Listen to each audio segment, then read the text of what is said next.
What's good with y'all, boy? What's good with y'all, boy, man? It's your boy Profit. Y'all know what time it is. We back with another video, man. Now, look, we got the silent but deadly. I said the silent but crazy downfall of Peewee Longway, bro.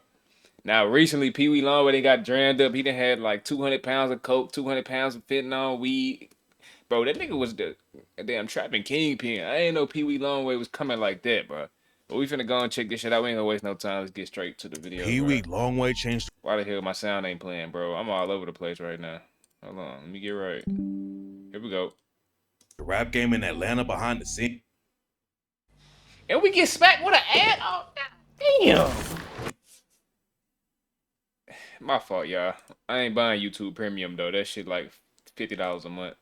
No, sir. Changed the rap game in Atlanta behind the scenes and had some big hits too. But then he got caught up in one of the biggest drug busts in history. From discovering Young Thug to allegedly working with the cartel and facing life in prison, today we're breaking it all down. In September 2024, news broke that Peewee Longway got arrested in one of the biggest drug busts ever. The cops had an investigation called Operation Sweet Silence, and they ended up busting over 100 people in the Crips and Zohannan gangs. The investigation had been going on for 2 years, and by the end of it, the cops found 155 guns, 496 pounds of meth, 7.1 grams of fentanyl, 57.21 kilos of cocaine, and over 55,000 pounds of marijuana. 55,000 pounds of marijuana? Nigga, what? This nigga was trapping. 55,000? Bro, what? 55 guns, 496 pounds of meth, 7.1 grams of fentanyl, 57.21 kilos of cocaine, and over 52.7, what'd he say? How many cocaine? 7.1 grams of fentanyl, 57.21 kilos of cocaine. 51.7 kilos of cocaine, nigga. They throwing the book at his ass. They throwing the book at him. They throwing the book at his ass. Hold on, bro. God damn. They throwing the book at this nigga.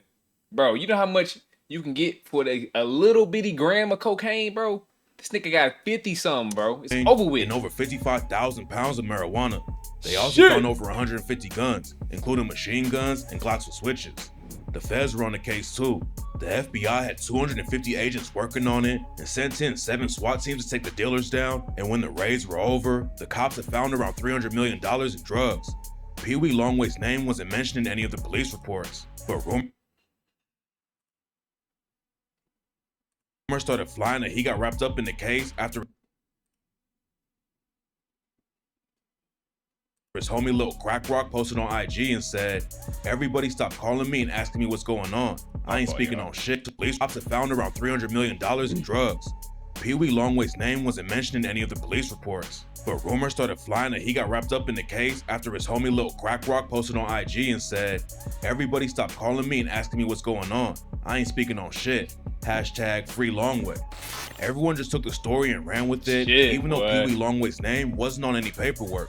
The cops working on Operation Sweet Silence said they're not finished making arrests, so there's a chance Longway could end up in that case too. But right now it looks like the rumors are all cap. But even if Longway isn't caught up in Operation Sweet Silence, he still might end up doing life in prison for another case. Peewee Longway got locked up at the same time Operation Sweet Silence was going down, but his own case is even crazier. 1090 Jake tracked down the real case that Longway got caught up in and posted the paperwork. According to the report, Quincy Williams, aka Peewee Longway, got hit with charges for conspiracy to distribute a controlled substance, selling a controlled substance, and money laundering. But Longway isn't the only dude who got booked in that case. He also has 7 co-defendants, and most of them are allegedly connected to a Mexican cartel. The cops in Atlanta have been going after a dude named Francisco Cortez and his homie Luis Montoya. Cortez and Montoya were allegedly running drugs from Houston to Atlanta. Bro, these niggas is trapping. Look at this picture right here. Luis Montoya. Look at this. Cortez and Bro, look at all them sticks, all that walk, all these pounds, bro, all these P's, money counters. It's over with, bro. Peewee Longway was allegedly helping him move the weight. The feds had a wiretap on Cortez's phone, and that's how they made the connection to Longway. In July 2024, the feds caught Cortez and Longway allegedly setting up a deal over the phone. Cortez told Longway, "On the shoes, I got you for sure. On the window, give me 20 bags so I can get at least 20 of them." According to the DEA, shoes means cocaine, and windows are kilos of meth. Then 4 days later, Longway allegedly made another deal with Cortez. The feds were watching Cortez's house and saw someone pull up to his crib. Cortez's wife came out and talked to whoever was in the whip. Then someone inside the car got out and handed her a box from the trunk. The whip left Cortez's house. Then an hour later, Peewee Longway pulled up and went inside. He came back out a few minutes later with a different box. Then he put it in the trunk of his whip and drove off. A few days after the pickup, the feds heard Cortez and Montoya setting up another cell for 40 kilos of cocaine. A van was spotted loading something up at Cortez's crib. Then the feds tracked the van to another house and got a search warrant to raid it.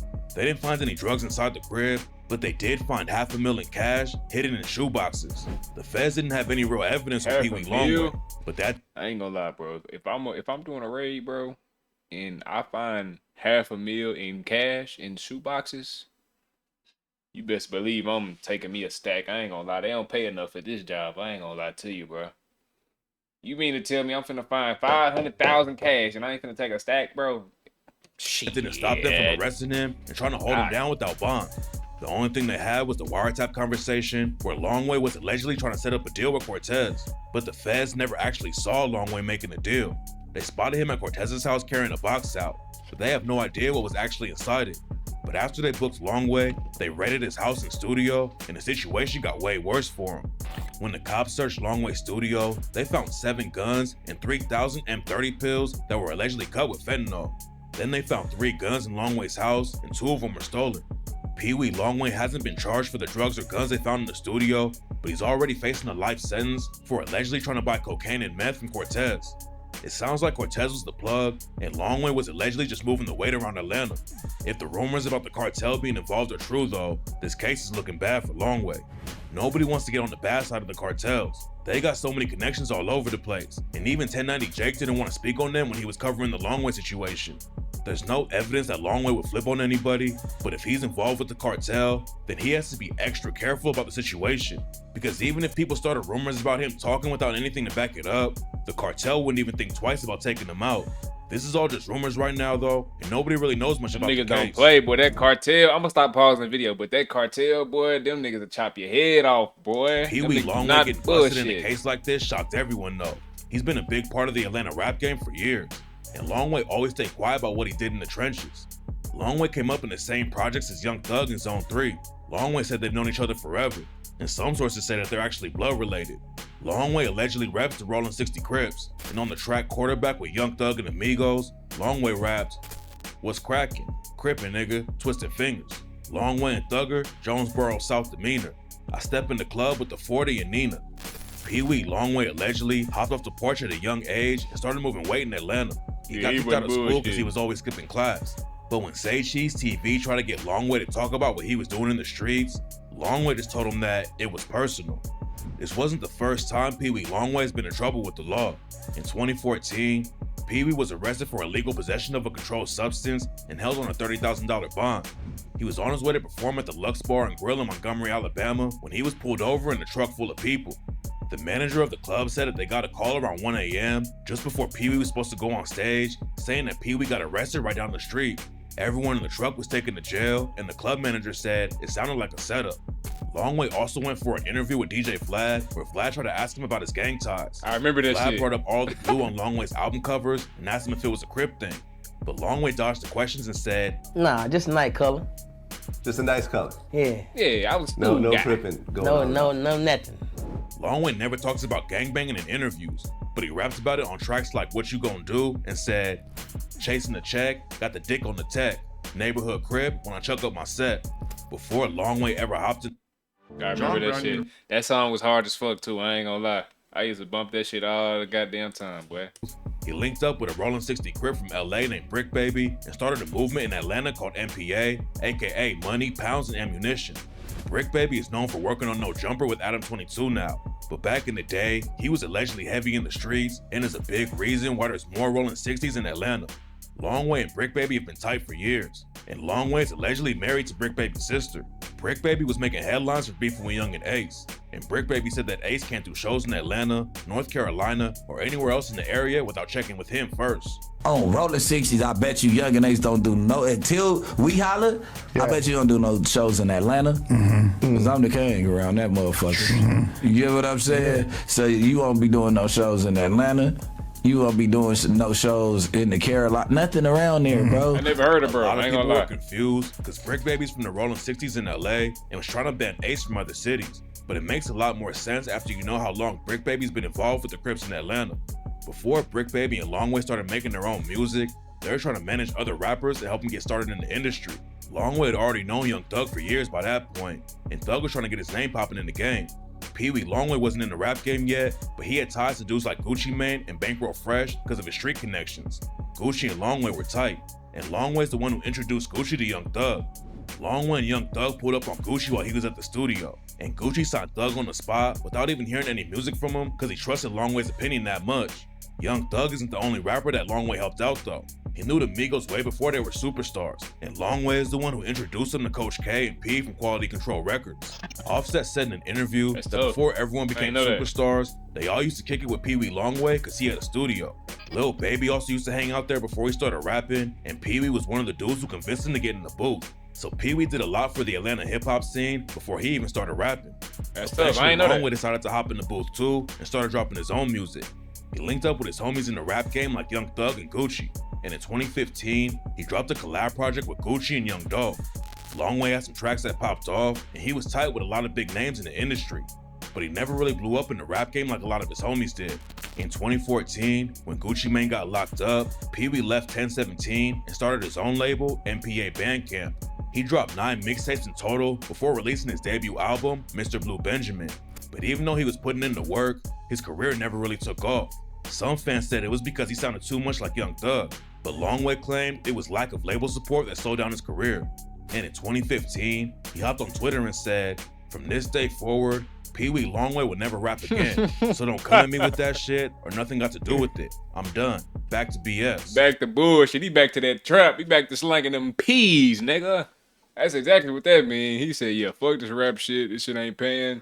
I'm finna get back in that field. I'm finna get back to the trap. Longway said that he was going hard in the booth and wasn't running up the kind of numbers he wanted to hit. That was the same year that he lost his homie ASAP Yams too. Damn. And Yams dying had a big impact on Longway's career. Peewee Longway was kicking it with the whole ASAP mob and was allegedly gonna sign a deal with them. But then Yams died and everything fell apart. It seemed like Longway was ready to put both feet back in the trenches, but then just a few days later, he got over it and started promoting new music. Everyone in the game had a lot of respect for Longway, and he helped kick off the new wave of trap music in Atlanta, but he still never hit the mainstream, and that's why he allegedly stayed connected to the streets. Longway always stayed low-key about what he was doing, and that's why everyone was surprised when he got booked. But now rumors are flying that his own homie set him up. According to Whack 100, Brick Baby's had an open Fed case since 2023 and hasn't even had a court date yet. And right before Longway allegedly got booked, Brick Baby went out to Atlanta to kick it with him. After Longway got picked up on the charges, Whack 100 said that the situation is weird because Brick Baby's had the Fed case for over 15 months without a court date, and he made it sound like the only way Brick Baby would stay out of court that long is if he's working with the cops. He got booked, caught with a case, feds picked it up. With a case, with a court date. Ain't running no 15 months, no court date, bro. That's out. 70, 80 day run at a time, 120 sometime if you're on the street, but nah. But these is crazy, bro. There's no evidence that Brick Baby actually flipped though. You be your own partners, bro. Longway was caught up in the Operation Sweet Silence investigation, but that's not true either. It's not clear what's really going on with Longway's case right now, but he's also making headlines because of Rich Homie Quan's death. Rich Homie Quan tragically died in September 2024. He allegedly died from an overdose, and sources say that it was a bad pill that took Rich Homie Quan out. After the news broke about the cops finding 3,000 pills in Peewee Longway's studio that were allegedly cut with fentanyl, rumors started going around that Longway was the one who sold Rich Homie Quan the bad pills and got him killed. People also thought Longway had an overdose and was fighting for his life in the hospital. Right after Quan died, There were rumors about Longway taking bad drugs and almost dying too, but then Longway hopped on IG and said he was all good and was never in the hospital. Longway selling rich homie Quan the bad pills is just a rumor, but the case he's fighting right now isn't looking good. It seems like the feds don't have a lot of evidence that Longway was actually making deals with the cartel, but the guns and drugs they found in the studio are still enough to get him a life sentence. Atlanta has been losing a lot of rappers to jail in the streets, but hopefully Peewee Longway makes it out of the situation and beats the case. Sheesh. I ain't gonna lie, they throwing the book at his ass. I hope bro didn't tell on him, but shit, he might have, knowing how these niggas get down. That's crazy though. I ain't gonna lie.